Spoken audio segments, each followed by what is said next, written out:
मोहिनी की उम्र ही क्या थी, मुश्किल से 25-26 साल। ईश्वर ने उसे रंग रूप दिखे नए नक्श और एक असीम शालीनता से दिल खोल कर नवाजा था। लेकिन किस्मत का खेल भी बड़ा अजीब होता है। वह जितनी सुंदर थी उसकी किस्मत उतनी ही बेरंग निकली। शादी के सिर्फ 3 साल बाद ही एक काल बनकर आई तेज रफ्तार गाड़ी ने उसके पति विक्रांत को हमेशा के लिए उससे छीन लिया।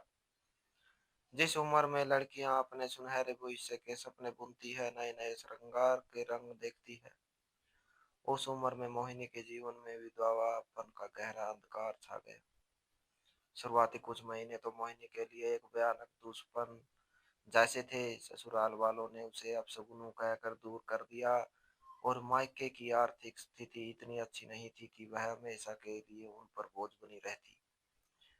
पूरी दुनिया एक पल में पराई लगने लगी थी। जहां भी वह जाती, समाज की रूढ़िवादी निगाहें उसका पीछा करती। कोई उसकी जवानी पर तरस खाता तो कोई पीठ पीछे ताने कसता। लेकिन मोहिनी कमजोर नहीं थी, उसके पास रोने के लिए बहुत कम और जीने के लिए एक बहुत बड़ी वजह थी। उसका 4 साल का मासूम बेटा सौरभ। सौरभ की वह गोल गोल बोली आंखें, उसकी बेफिक्र मुस्कान और उसकी तोतली आवाज में मम्मा कहना ही मोहिनी के जीने की एकमात्र उम्मीद थी। मोहिनी ने अपनी आंखों के आंसू पोंछे और तय किया कि वह किसी के आगे हाथ नहीं फैलाएगी। उसने अपनी एमए और बीएड की डिग्री निकाली और शहर के एक प्रतिष्ठित private school Saint Thomas Academy के में प्राइमरी टीचर की नौकरी के लिए आवेदन किया। उसकी योग्यता और शालीनता व्यवहार को देखकर स्कूल प्रबंधन ने उसे तुरंत नौकरी पर रख लिया। अब मोहिनी की एक नई दिनचर्या शुरू हो चुकी थी। सुबह 5 बजे उठना, सौरभ के लिए दलिया और टिफिन तैयार करना, उसे नहलाना, फिर खुद एक शादी बिना तड़क भड़क वाली सूती साड़ी पहनना और सौरभ का हाथ थाम कर स्कूल के लिए निकल जाना। स्कूल की सैलरी बहुत ज्यादा तो नहीं थी जिससे वह ऐशो आराम की जिंदगी जी सके, लेकिन इतनी जरूर थी कि वह शहर के एक छोटे से शांत इलाके में एक कमरा किराए पर लेकर सम्मान के साथ अपने बच्चे का पेट पाल सके। उसी सत्र सेशन के बीच में स्कूल में एक नए गणित के शिक्षक की नियुक्ति हुई जिनका नाम था विमल। विमल स्वभाव से बहुत ही शांत, गंभीर और आधुनिक विचारों वाले सुलझे हुए इंसान थे। उनके पढ़ाने का तरीका इतना अनोखा और दिलचस्प था कि बच्चे उनसे बेहद प्यार करते थे। बहुत ही कम समय में विमल स्टाफ रूम से लेकर स्टूडेंट्स तक सबके चहेते बन गए थे। स्टाफ रूम में विमल की कुर्सी मोहिनी के टेबल के ठीक सामने थी। विमल अक्सर देखते थे कि जहां बाकी महिला और पुरुष टीचर्स लंच ब्रेक में दुनिया भर की गपशप, राजनीति या खरीदारी का की बातें करते थे, वहीं मोहिनी चुपचाप अपनी कॉपियां जांचने में व्यस्त रहती थी। उसकी आंखों में एक अजीब सा ठहराव और एक गहरा सन्नाटा था जो विमल को अपनी ओर खींचता था। मोहिनी की सादगी में भी एक ऐसा आकर्षण था जो किसी भी महंगे श्रृंगार को मात दे सकता था। धीरे धीरे विमल के मन में मोहिनी के लिए केवल आकर्षण नहीं बल्कि गहरा सम्मान पनपने लगा। वह अक्सर मोहिनी की मदद करने के बहाने ढूंढते, कभी लंच के समय उसके लिए पानी की बोतल आगे बढ़ा देना तो कभी स्टाफ रूम के रजिस्टर को अलमारी में रखने में उसकी मदद कर देना। मोहिनी भी विमल के इस अच्छे और मर्यादित व्यवहार को नोटिस करती थी। वह विमल को धन्यवाद कहती, मुस्कुराती, लेकिन हमेशा एक गरिमापूर्ण दूरी बनाए रखती थी। उसने अपने दिल के दरवाजे पर अतीत का एक भारी ताला लटका रखा था। जुलाई का महीना था, आसमान में काले घने बादल छाए हुए थे। स्कूल की छुट्टी की घंटी बजी ही थी कि अचानक मूसलाधार बारिश शुरू हो गई। देखते ही देखते पूरा स्कूल खाली हो गया। सारे बच्चे और टीचर्स अपनी अपनी गाड़ियों या छतरियों के सहारे निकल चुके थे। मोहिनी स्टाफ रूम में अकेली बैठी थी। उसे ऑटो से जाना होता था और सौरभ को उसने स्कूल के ही डे केयर में छोड़ रखा था जो कि पास की बिल्डिंग में था। वह बारिश रुकने का इंतजार कर रही थी। विमल भी अपनी बाइक की चाबी हाथ में लिए स्टाफ रूम में दाखिल हुआ। मोहिनी को अकेला देखकर उसके दिल की धड़कनें तेज हो गई। वह पिछले कई महीनों से अपने दिल में एक सैलाब छुपाए बैठा था। उसने सोचा कि अपने दिल की बात कहने का इससे साफ और शांत मौका फिर कभी नहीं मिलेगा। विमल धड़कते दिल के साथ मोहिनी की टेबल के पास गया और सामने वाली कुर्सी खींच कर बैठ गया। मोहिनी जी, विमल की आवाज में एक अजीब सी घबराहट और संकोच था। मोहिनी ने अपनी फाइलों से सिर उठाकर देखा। जी, विमल जी, आप घर नहीं गए? बहुत तेज बारिश हो रही है। विमल ने गहरी सांस ली, मोहिनी की आंखों में सीधे देखा और कहा, मोहिनी जी, आज मैं घर जाने की जल्दी में नहीं हूँ। मैं पिछले काफी समय से आपसे कुछ बहुत जरूरी कहना चाहता था। मुझे नहीं पता आप इसे किस तरह लेंगी, लेकिन मैं अपनी फीलिंग्स अब और नहीं छुपा सकता। मैं आपसे बहुत प्यार करता हूँ। मोहिनी जी, मैंने आपके अंदर की उस सच्ची और साहसी स्त्री को देखा है। मैं अपनी पूरी जिंदगी आपके साथ बिताना चाहता हूँ। क्या आप मुझसे शादी करेंगी? विमल की बातें सुनकर मोहिनी के कानों में जैसे पिघला हुआ शीशा गिर गया। उसका चेहरा एकदम सफेद पड़ गया। उसकी आंखों के सामने अतीत के वो काले दिन, पति की लाश और समाज के वह ताने किसी फिल्म की तरह घूम गई। उसकी आंखों में आंसू तैर गए, लेकिन उसने खुद को संभाला। उसने अपनी कांपती आवाज को खड़ा किया और बहुत ही गंभीर और ठंडे स्वर में कहा, विमल जी, आपने जो कहा, मैं उम्मीद करती हूँ कि वह सिर्फ एक मजाक या बहकावा था। आप मेरे बारे में कुछ नहीं जानते। जो आप सोच रही है, सच्चाई उससे कोसों दूर है। मैं कुंवारी नहीं हूँ, मैं एक विधवा हूँ। मेरे पति इस दुनिया में नहीं है। और हाँ, मैं अकेली भी नहीं हूँ। मेरा एक 4 साल का बेटा है, सौरभ, जिसके लिए मैं जी रही हूँ। मैं अपनी जिंदगी के सारे रंग बहुत पहले पीछे छोड़ चुकी हूँ। इसलिए कृपया दोबारा कभी मुझसे इस बारे में बात मत कीजिएगा। इसमें हम दोनों की भलाई है। इतना कहकर मोहिनी ने कांपते हाथों से अपनी फाइलें समेटी, अपना बैग उठाया और बाहर हो रही मूसलाधार बारिश की परवाह किए बिना तेजी से स्टाफ रूम से बाहर निकल गई। विमल वहीं कुर्सी पर स्तब्ध हक्के बक्के बैठी रह गई। उनके कानों में मोहिनी के शब्द गूंज रहे थे, मैं एक विधवा हूँ, मेरा एक 4 साल का बेटा है। उस रात विमल के घर के कमरे की बत्ती बुझी नहीं। वह पूरी रात बिस्तर पर करवटें बदलता रहा। मोहिनी के शब्द उसके सीने में तीर की तरह चुभ रही थी। विमल का दिल बुरी तरह टूट चुका था।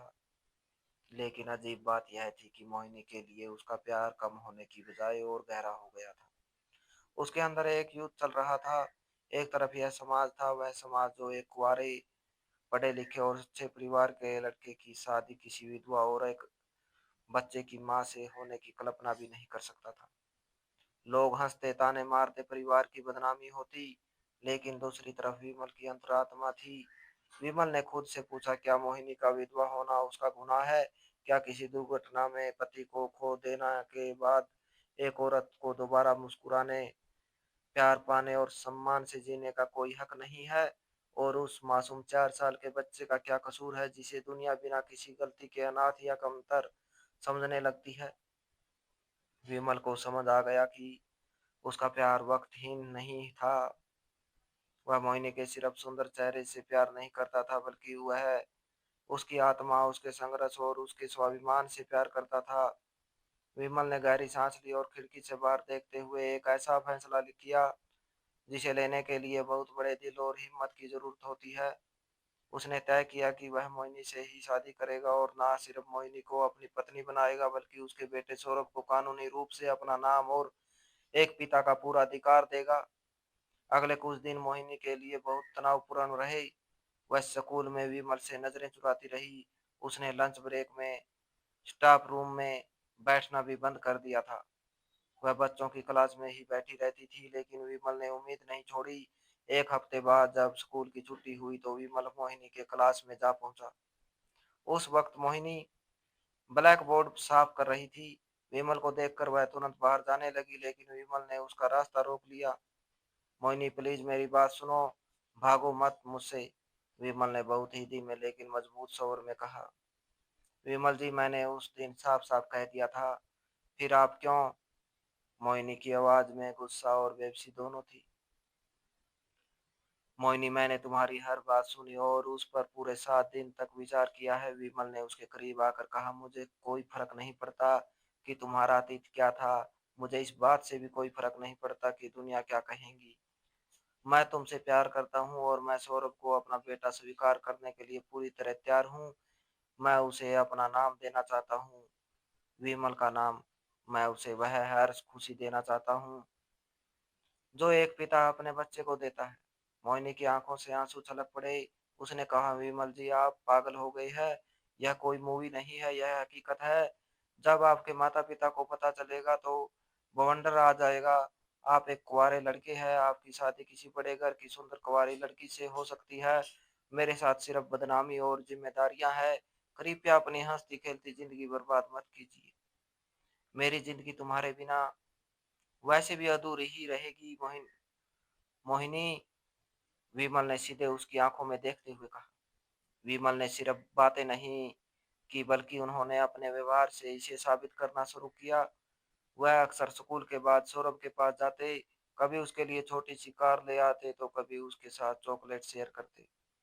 सौरभ बहुत छोटा था, उसे क्या पता था कि समाज के नियम क्या होते हैं। उसे विमल के अंदर एक सच्चे दोस्त और एक रक्षक का एहसास होने लगा था। वह विमल की गोदी में चढ़ जाता, उनके शर्ट के बटन से खेलता और उन्हें विमल हैं का अंकल कहकर पुकारने लगता। जब मोहिनी ने विमल को सौरभ के साथ जमीन पर बैठकर खेलते देखा, सौरभ चेहरे सौरभ के चेहरे की वह सच्ची खुशी देखी जो उसने पिछले 2 सालों में कभी नहीं देखी थी, तो मोहिनी का कठोर हो चुका दिल पिघलने लगा। उसे एहसास हुआ कि विमल का प्यार कोई दिखावा या तरस नहीं है, बल्कि एक बेहद पवित्र और निश्चल भावना है। आखिरकार एक दिन जब विमल ने दोबारा उसका हाथ थाम कर पूछा तो मोहिनी की आंखों से बहते आंसुओं ने कहा कह दी। मोहिनी के रजामंदी मिलने के बाद विमल का हौसला तो बढ़ गया था, लेकिन वह जानता था कि असली अग्नि परीक्षा अभी बाकी है। विमल एक संस्कारी, प्रतिष्ठित और मध्य वर्गीय परिवार से आती थी, जहां समाज की नाक और इज्जत को सबसे ऊपर रखा जाता था। रविवार की एक दोपहर जब पूरा परिवार एक साथ बैठा था, विमल ने हिम्मत जुटाई। उसने अपनी माँ जी और पिताजी को सामने बिठाया और कहा, पिताजी, माँ, मैं स्कूल के एक टीचर मोहिनी से प्यार करता हूँ और मैंने उससे शादी करने का फैसला किया है। वह एक विधवा है और उसका एक 4 साल का बेटा है जिसे मैं अपना नाम दे रहा हूँ। विमल का यह कहना था कि मानो पूरे कमरे में एक खौफनाक सन्नाटा छा गया। कुछ सेकंड के लिए तो उसकी माँ को लगा कि शायद उन्होंने कुछ गलत सुन लिया है। उन्होंने कांपती आवाज में पूछा, क्या कहा तूने? फिर से बोलना। जब विमल ने बिना डरे अपनी बात दोहराई तो उसकी माँ जी ने अपने सिर पर हाथ रख लिया और सोफे पर ही दहाड़े मार कर रोने लगी। उन्होंने रोते रोते अपनी छाती पीट ली और चिल्लाकर कहा, हाय रे मेरी फूटी किस्मत, इस दिन को देखने के लिए मैंने तुझे पढ़ा लिखा कर इतना बड़ा किया था। समाज में हमारी क्या इज्जत रह जाएगी? लोग कहेंगे कि कुलदीपक बेटा एक बच्चे वाली विधवा को ब्याह लाया।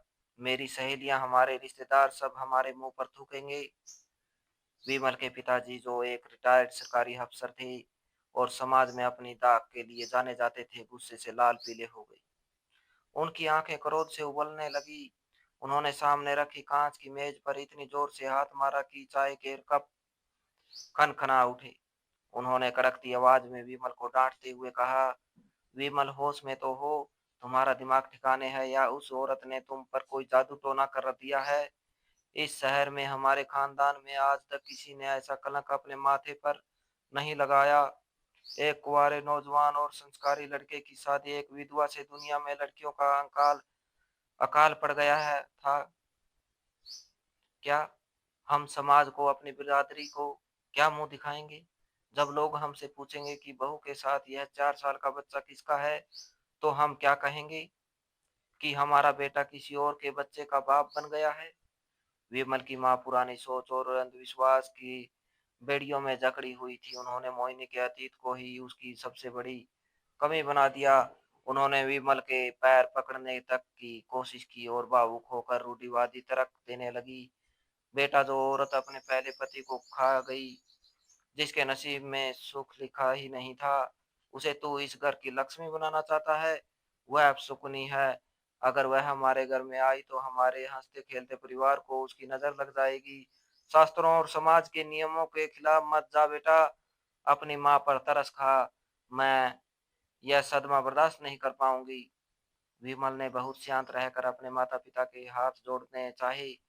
उन्होंने कहा, पिताजी, माँ मोहिनी का पति एक एक्सीडेंट में मरा था, इसमें उसका क्या दोष?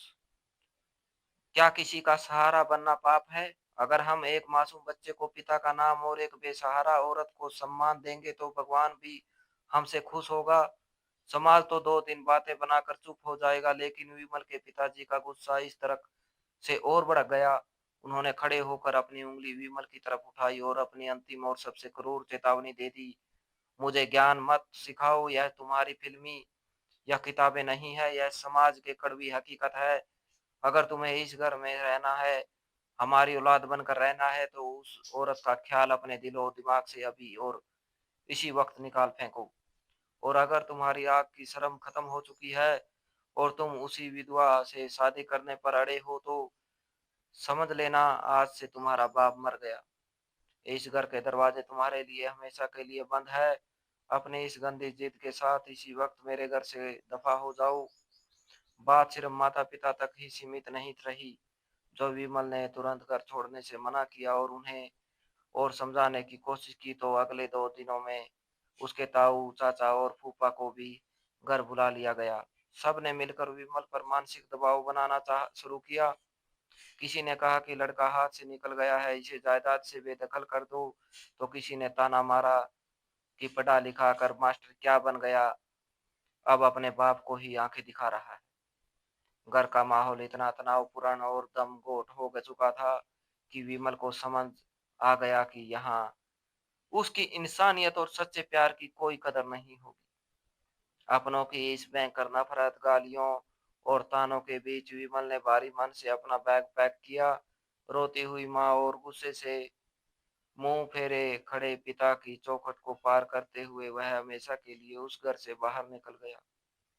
विमल के लिए अपनों को छोड़ना बेहद दर्दनाक था, लेकिन उन्हें पता था कि अगर वह आज पीछे हट गया तो मोहिनी का पुरुषों और प्यार पर से विश्वास हमेशा के लिए उड़ जाएगा और सौरभ की कभी एक सम्मानजनक जीवन नहीं जी पाएगा। विमल ने शहर के एक दूसरे शांत और हरे भरे इलाके में एक छोटा सा लेकिन साफ सुथरा 2 कमरों का मकान किराए पर लिया। उन्होंने किसी भी शादी का आयोजन नहीं किया। एक स्थानीय कोर्ट में कुछ चुनिंदा दोस्तों की मौजूदगी में विमल और मोहिनी ने एक दूसरे के गले में वरमाला डाली और कानूनी रूप से पति पत्नी बन गई। विमल ने उसी दिन कानूनी कागजात पर दस्तखत करके सौरभ को गोद ले लिया और उसे अपना नाम दिया। अब यह कानूनी रूप से सौरभ का पिता बन चुका था। शुरुआत के कुछ महीने आर्थिक और मानसिक रूप से थोड़े कठिन थे। विमल के परिवार में ने उनसे पूरी तरह नाता तोड़ लिया था। कभी कभी त्योहार पर विमल को अपने माता पिता की याद आती तो उसकी भी आंखें भीग जाती, लेकिन मोहिनी उसका यह दर्द समझती थी। वह अपनी हर संभव कोशिश से विमल को यह एहसास कराती कि उसने जो फैसला लिया है वह कितना महान था। धीरे धीरे उस छोटे से घर में खुशियां चहकने लगी। विमल जब भी स्कूल या ट्यूशन से थक कर आ गया घर आ लौटे थे थक कर घर आ लौटते, सौरभ दरवाजे पर खड़ा मिलता और आ गए पापा आ गए कहकर उसकी टांगों से लेट जाता। विमल अपनी सारी थकान भूलकर सौरभ को हवा में उछालते उसे गले से लगा लेते। मोहिनी रसोई से चाय का कप लाती और विमल के चेहरे की संतुष्टि देखकर मुस्कुरा देती।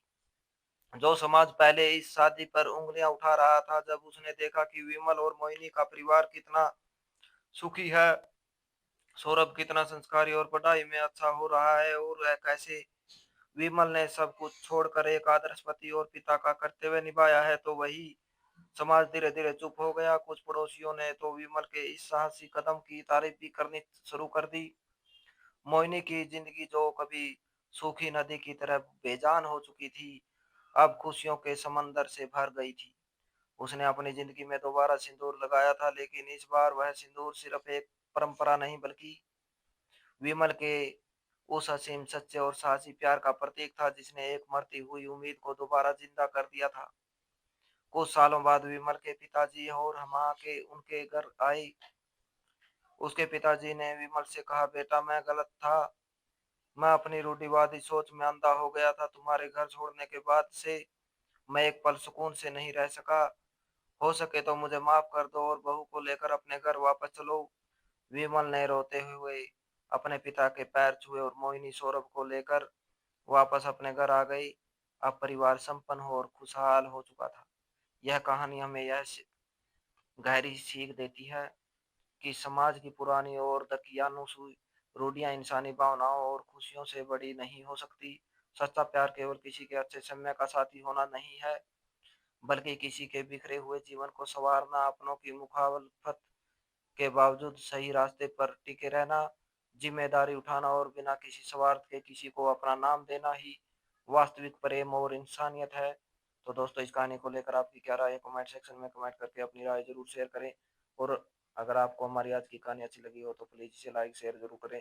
और ऐसी emotional suspense family story, love story, motivational story को सुनने के लिए मेरे आज की जुबानी 2.0 चैनल को सब्सक्राइब जरूर करें। तो मिलते हैं एक नई और दिलचस्प कहानी के साथ। Thanks for watching.